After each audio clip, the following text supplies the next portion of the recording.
Morning, everybody. Well, today is our annual Stewardship Sunday, where once a year, one weekend, we celebrate everything that God is doing in our wonderful parish here of St. John's. Our faith is built on the cornerstone of Jesus Christ. The altar here, if you don't know, is a big, huge stone. Our faith is not cold and dead like this rock. Our faith is alive. We are living stones, built on the cornerstone of Christ and his living presence among us.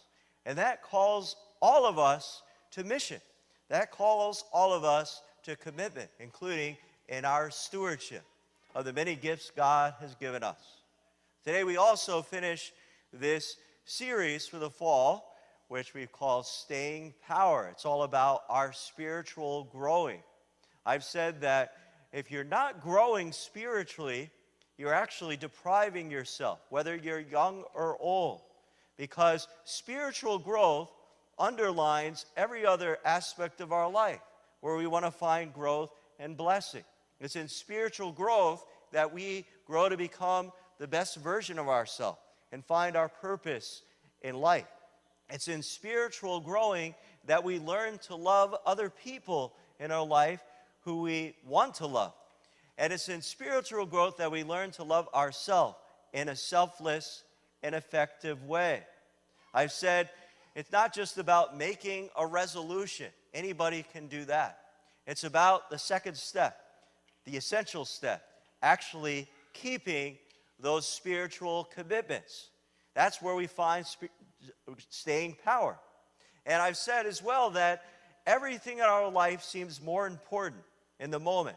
Everything can conspire against us in making spiritual commitments. On top of that, there's no shortcut. All of us have a long road, a path of obedience to follow. So this series, the past 6 weeks, has been about that, and also about the practical steps that we can take, that Jesus teaches us. By now, if you've been with us, you're very familiar with the acronym STEPS. Serving, tithing or giving, engaging in small groups, practicing prayer and the sacraments, and sharing faith. All commitments that Jesus teaches us in the gospel. So we've talked about prayer in the highest form of prayer, our commitment to the sacramental life of the church. That's the most obvious step for us to grow in our spiritual life. And then we talked about the most challenging step, especially for Catholics, that's sharing your faith. When we share our faith will grow. We talked about the most helpful step, which is being part of a small group. We all need friends in faith, and when we find those, we will grow further in our faith. And then we talked last week about the most useful step, which is serving. It's in commitment to serving that we develop a servant's heart. Well, today, to finish off the series, we're going to talk about the most powerful step, I think, which, of course, is giving or tithing. As we gather for Thanksgiving this week, I can't help but think of many things I'm grateful for. I'm grateful for my family, for my faith. I'm grateful for this parish. I'm grateful for my many friends in faith, and I'm grateful for the many opportunities that I get to serve and to add value and to build up other people's lives. What are you grateful for? You're grateful for your family, your friends, your school, all the opportunities, the gifts and talents we all have, because, my friends, it's all a gift. It's all a gift from God, who is the giver, par excellence. He has revealed himself as a giver. And when we grow in commitment to generosity, we imitate and become more like he who has given us everything. And so I'm very excited in a couple minutes to welcome two testimonies. I've been calling them the apostles, James and Philip, a young apostle, James, a high school kid, and a little older apostle, Philip, who's going to share a testimony. Before I do that, I just want to speak a little bit about this commitment to giving. You see, this is a topic that brings up a lot of anxiety and worry in our life, including for myself. And it's precisely because we struggle with finances and paying the bills, and often we can be overwhelmed in periods in our life with our financial situation, that Jesus actually describes money and possessions as a spiritual issue. It's a spiritual issue. He says that we can't serve two masters. It's when we have this in the light of God, this whole topic, that we can grow in trust in Jesus. And when Jesus talks about giving, he talks about it in terms of an investment. And that's what I just want to look at in the gospel today, just a few verses of this parable of the talents. It begins like this. A man going on a journey called in his servants and entrusted his possessions to them. To one he gave 5 talents, to another 2, to a third 1, to each according to his ability. Then he went away, and immediately. So Jesus describes a situation here, a story, where the master is God and we are the servants. And he gives them a talent. A talent is actually a large measurement of money. It would be about a year's wage. So it's a lot of money. And each is given according to their ability to make an investment. My first point is that all of us, no matter how much or how little we have, it's God's money. It's God's stuff. We are stewards. We are stewards of what we have been given by the Lord.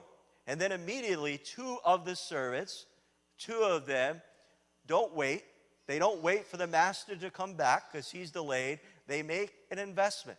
They trade that talent or those talents, and they receive double in return.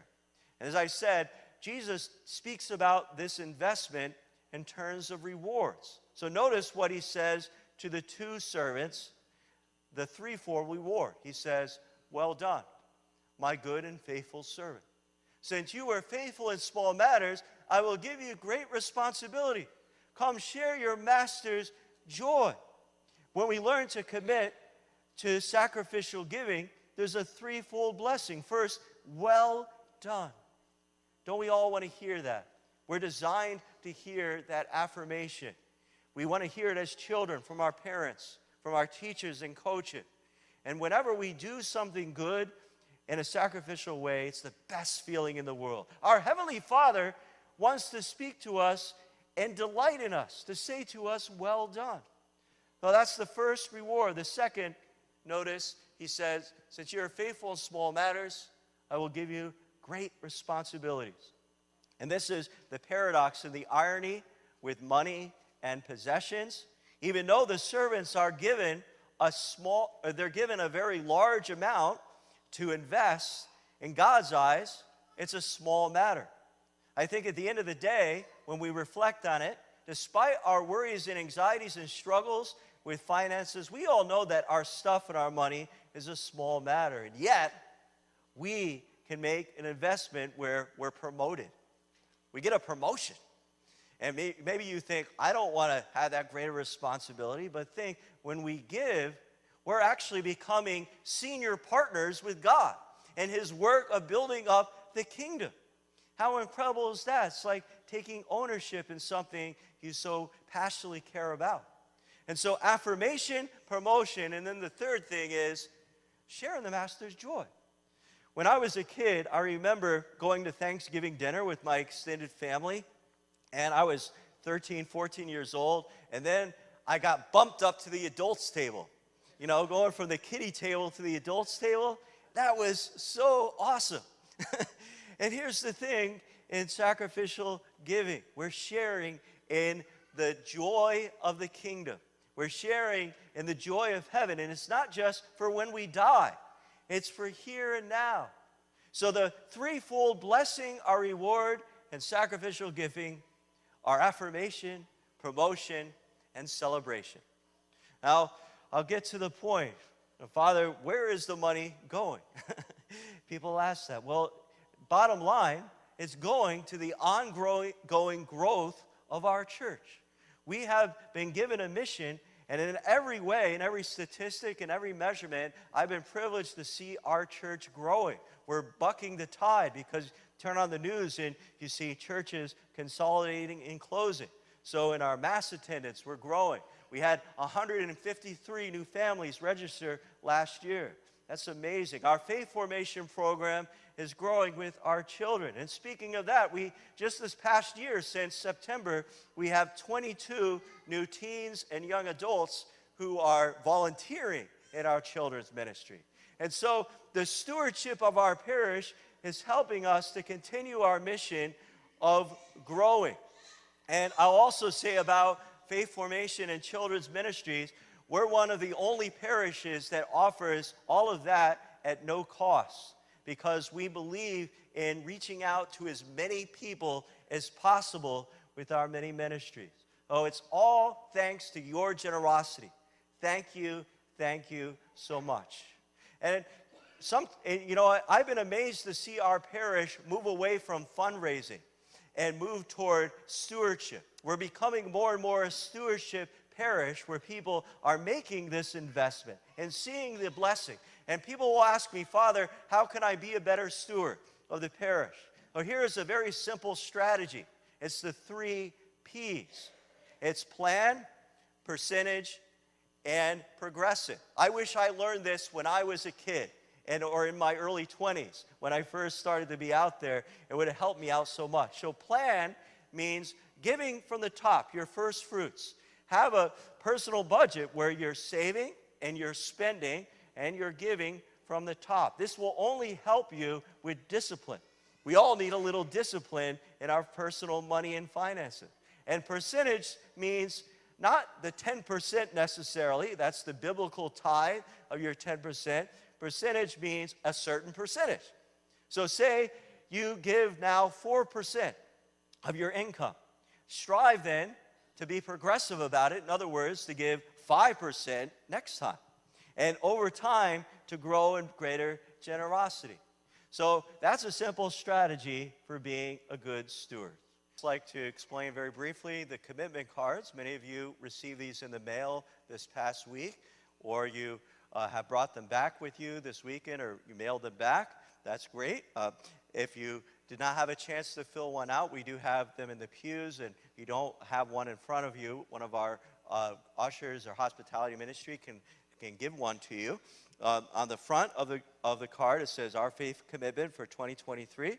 There's an option there to increase your existing gift weekly, bi-monthly, monthly, or annually. There's an option to maintain the existing gift. Maybe this is your first commitment.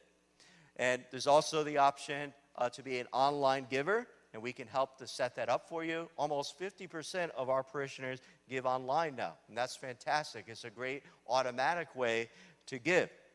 And so you can fill that out on the front side. And then on the reverse side of the card, there's simply a place to write down your prayer intention.